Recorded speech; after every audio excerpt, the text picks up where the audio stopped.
Naomba wote tufumbe macho, tulosogea tufumbe macho. Naomba tufumbe macho kisha tuiname. Tufumbe macho kisha tuiname. Tufumbe macho kisha tuiname.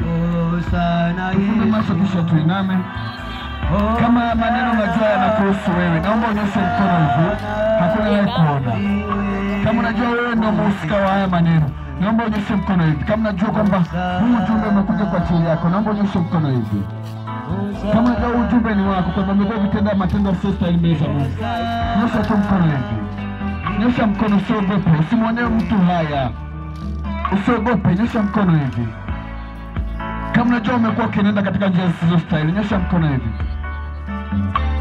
Kama unajua ujumbe ni wako, ni kwa ajili yako, nyosha mkono hivi. Hakuna hata mmoja amelengwa. Basi Mungu awabariki. Mungu awabariki sana. Natumaini pia maneno yamesikika na ujumbe umefika. Nataka kuomba na wale wagonjwa. Kama unajua una changamoto yote ya kiafya, naomba usogee mahali hapa. Tutaenda kuomba na wewe, Yesu atakuponya. Kama unaumwa, kama unasumbuliwa na wachawi, kama unasumbuliwa na mandoto yasiyoeleweka, kama unataka kuna vifungo bado vimekushikilia, njoo mahali hapa. Uponyaji ni bure, atuletee. Njoo tuombe na wewe hapa, Yesu anakufanya jambo jipya. Kama unaumwa, una hitilafu yoyote ile, karibu tuombe na wewe. Haulipi chochote, Yesu alishalipia msalabani. Kama unajua una changamoto yote ile ya kiafya, karibu tuombe na wewe. Atakaye kuponya ni Yesu. Hata wagonjwa hamna, hata wenye hitilafu yote ile hamna. Basi tutaenda kuomba na baba huyu. Wengine Mungu awabariki kwa uzima, muendelee kwa wazima. Hata sasa tuombee muugue, tunapenda muendelee kwa wazima hivyo hivyo. Na wale ambao si wazima tunaombea uzima kwa Mungu. Ninasema asante Yesu Kristo, mfalme wa falme, kwa ajili ya baba huyo. Mungu mwenye nguvu, mfalme wa falme, wewe unaijua afya yake. Wewe unajua ni wapi ambako kuna changamoto ndani ya mwili wake. Wewe unajua ni kipengele gani ambacho kinasababisha matatizo ndani yake. Yesu Kristo, nakualika Mungu mwenye nguvu, ufinyange na utengeneze kila mbegu zilizokuwa zimepandwa ndani yake na mamlaka za giza. Kwa mamlaka ya jina lako itendao kazi ndani yangu, ninaondoa na ng'oa mapando yote ya giza.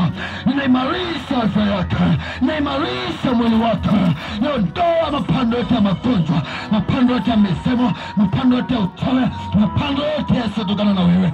Kwa mamlaka ya jina lako na pamoja kwa karibu ngome zote za kuzimu hazina nafasi kwanza sasa. Afya yake ikafinyangwe tena, magonjwa yote yafarakane naye, magonjwa yeyuke ndani yake, vifungo vyote vimekuwa vimemshikilia viyeyuki kwa mamlaka jina lako.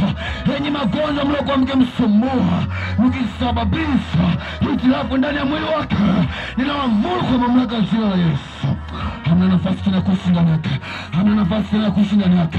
Na tokomeza kwa mamlaka jina la Yesu, afya yake ikaimarika mahali ambapo viungo vilikuwa vimedhoofu kwa chanzo chochote kile, kwa sababu yoyote ile, hiyo sababu unayonosha, hiyo sababu unayonosha kwa mamlaka jina la Yesu Kristo, akawe mzima, damu ikawe mzima, mwili wake ukawe mzima. Mungu mwenye nguvu mwonekanie, mifupa yake imarike, uzima wa Yesu Kristo ukamwingie tena, ukaimarishe kila mahali ambako kuna hitilafu ndani yake, na hali ambapo kuna shida na changamoto ndani yake. Changamoto zote, hitilafu zote hazina nafasi kwanza sasa. Naamuru uzima na afya njema kupitia katika jina lako takatifu Yesu Kristo. Naomba nikiamini kwamba umetenda, naomba nikiamini kwamba imekwisha, naomba nikiamini kwamba vilivyokuwa vimeibiwa na adui vyote vimerejeshwa kwa mamlaka ya jina lako Yesu Kristo. Amina. Bwana Yesu asifiwe. Ono sabtu mwana mlewa.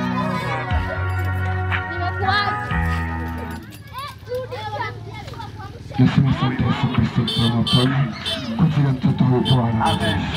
Unajua ni changamoto gani anayopitia, unajua ni trafu gani ambayo kuna ndani ya mwili wake.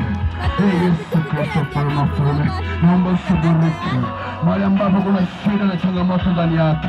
Naomba ushughulikie mtakatifu wa Israeli, yeyusha magonjwa yote ndani yake, yeyusha Bwana wa majeshi kila ilikuwa amepandwa ndani yake. Haijalishi amepandwa kwa njia za kuzimu, haijalishi amepandwa kwa njia gani, hayana mamlaka tena ya kuendelea kumtawala. Kuanzia sasa afya yake naiweka huru kwa mamlaka ya jina lako Yesu Kristo. Magonjwa yote yalikuwa yamejificha ndani ya kiumbe hicho, ninayeyusha kwa jina lako, ninayeyusha kwa mamlaka ya jina lako itendao kazi ndani yangu. Kuanzia sasa uzima na afya viweze kutawala ndani yake. Kila kilichokuwa kimeharibiwa kikapate kupokea uzima tena. Kuanzia sasa mfinyange na umtengeneze, finyanga na utengeneze Bwana, finyanga na utengeneze masaya, mifumo yake yote ya mwili uitengeneze na kuiboresha tena. Vilivyokuwa vimeharibu hapa yake visiwe na nafasi tena ndani yake. Uzima, uzima, uponyaji kupitia katika jina lake Yesu. Nami umetenda na unaonekana umemfungua. Amen. Bwana Yesu asifiwe. Jina Bwana libarikiwe. Basi Mungu awabariki kwa kusikia. Hicho ulichokisikia usikubali kutapotea bure.